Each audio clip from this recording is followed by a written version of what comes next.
ঘটনা হয়েছে, আমরা একটা স্বপ্না ফাউন্ডেশন, আমরা একটা রিহ্যাব সেন্টার আছে, ওইটার মধ্যে আমরা যারা রাস্তাঘাটে আই পড়ছে দেশের কারণে, যারা মা বাবা ট্রিটমেন্ট করতে পারে না, বাড়ি ঘরে ঝগড়া টগড়া করে ছেলেরা রাস্তাঘাটে আই পড়ছে, তারারে আমরা যারা বস্তা টস্তা লইয়া টুকাটুকি করে মানুষের বাড়ি ঘরে চুরি করতেছে বা বিভিন্ন ধরনের ক্রাইম হইতেছে আগরতলা শহর, তারা তারাই করতেছে, তারা কোটা মোটা খাইয়াছিল, তারা টাকা লাগে, তো টাকার কারণে তারা হের বাড়িতে চুরি করতেছে, এর বাড়িতে চুরি করতেছে, কইরা কইরা এরকম অনেক কিছু ক্রাইম করতেছে, বা তারারও লাইফ নষ্ট হইতেছে, HIV হইতেছে, হেপাটাইটিস হইতেছে, লাইফ নষ্ট হইতেছে।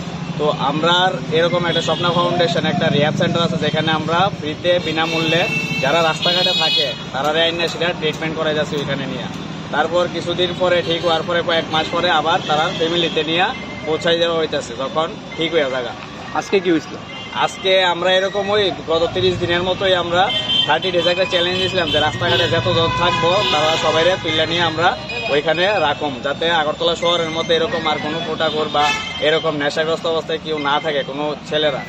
তো আমরা ওই রকমই মোটামুটি 100 জনের মতো আমরা স্বপ্না ফাউন্ডেশনে নিয়ে রাখা দিয়েছি অলরেডি, তারা ট্রিটমেন্ট চলতেছে। তো বাকি আরো কিছুজন আছে যারা রাস্তাঘাটে আছে, মানে কিছুজন আরো রয়ে গেছে, তো তারারে আমরা তুলতেছি। আজকে আমরা মোটামুটি 31 তারিখ আজকে, তো 2025-এর মধ্যে আমরা চাই রাস্তাঘাট একদম খালি থাকবে, এরকম কেউ যাতে রাস্তাঘাটে না থাকে, যে বস্তা লইয়া বোতল ঢুকাইতেছে, হ্যান্ড ঢুকাইতেছে, এই যাতে আর না থাকে। আমরা 2025-এর মধ্যে পুরো তারারে ওই কোটা পাইছি, তারার পকেটে সবাই এদিকে গ্রুপ বানায় কোটা খাইতেছিল, অনেকে ব্যস্ত ছিল। তো এরকম করতে করতে তো পুরা আগরতলা ত্রিপুরা রাজ্য শেষ করে লাইতেছে। তো আমরা যতটুকু পারি, আমরা দ্বারা যতটুকু সামর্থ্য আমরা এতটুকু করতেছি, বাকিরা জানি না কতটা কি করতে পারো, কিন্তু আমরা কোন জায়গা থেকে ধরছো তারা?